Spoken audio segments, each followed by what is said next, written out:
This video is about simple roof pitch issues and a little bit of an intro into why you generally want to avoid mixing roof pitches if possible.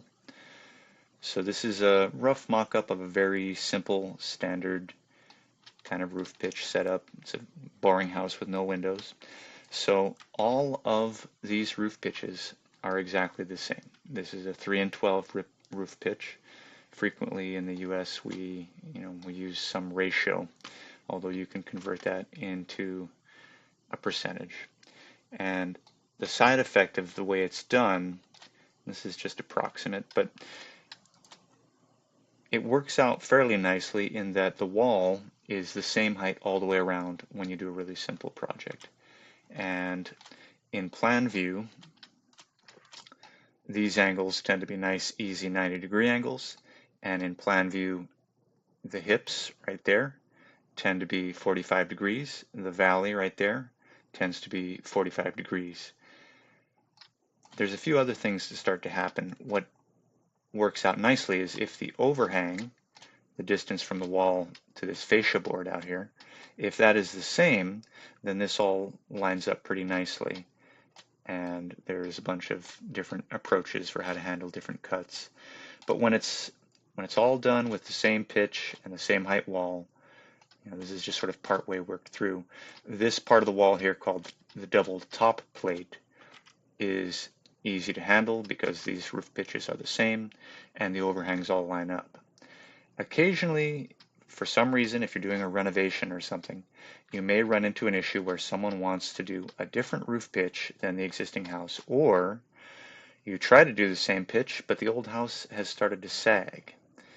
And even if you try to match it, you end up with a problem. So if I show this example, more simple, if I try to keep the walls the same, at the same height here, and I try to keep the overhangs the same, but this is a 3.5 and 12 pitch, and this is a 5 and 12 pitch, you'll notice that the fascias don't line up.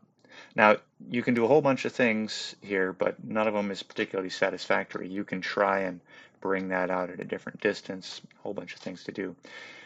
The approach that we're going to look at is what would happen if you took the fascias and tried to force them to line up and you tried to keep the overhang the same. What ends up happening? So this is a copy here of what that would do.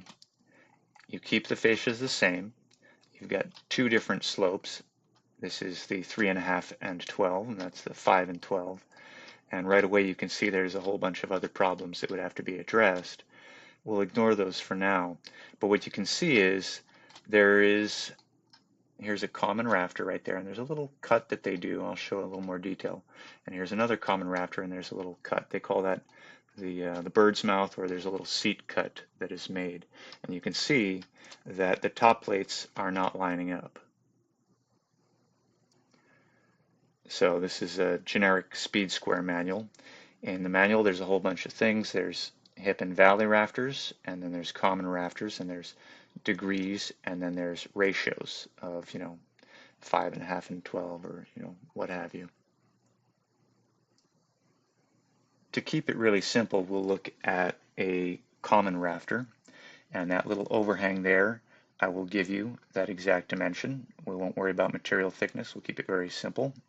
There's the double top plate. This is that common rafter. There's an overhang, and then there will be a slope. And the thing I'm interested in here is when you try and mix two different roof pitches together and you try and keep the fascia board down here lining up, what happens to that distance from here to here?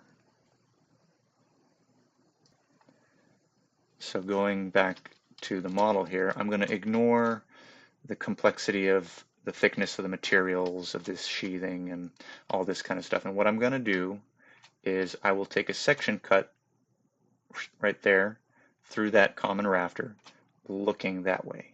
And then I'll take a section cut through this rafter and it'll be looking in that direction over there. So I'll go to plan view, and here are my different layouts, right? So there's the 3.5 and 12 pitch roof, and there's the 5 and 12 pitch roof, just so you can see them in plan view. That's kind of what I'm looking at. And I'm going to cut right along this line here, facing to the right. And I've made a little simple triangle, ignoring all the complications of of other things. So what that is doing is it's the distance from here to the fascia board, and the distance from there up until the roof sheathing. And I've got a little indication here. So from there to there is a foot, or 12 inches, and from here to here is 3.5 inches. And if I drop that over there, you can see that the ratio is the same. And so what I'm curious is, if that is a 3.5 and 12 pitch, and you can find out what the angle is, and from here to here is 30 inches, what is that vertical on that side? If I go to the plan view and now I cut along this line facing that way, right? So I'm cutting through that common rafter. Now I'm looking, at this view, right? Now I've pulled it up above so you can see it again. I've simplified it. It's 30 inches from that fascia to the wall over there. And I've got my little ratio, little proportion here. That's 12 inches and that's 5 inches. So I drop that on there so you can see that they are the same ratio. So that's 30 inches, and this is a 5 and 12 pitch, so I want to know what that vertical is. And basically, this is much simplified compared to real life.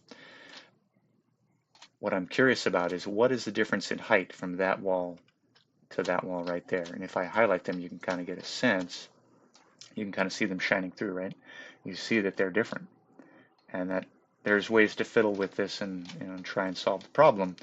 But I want to see what is the difference between those two wall heights, given the 30-inch overhang that I'm trying to keep the same, and given the fact that these are two different roof pitches. So have fun.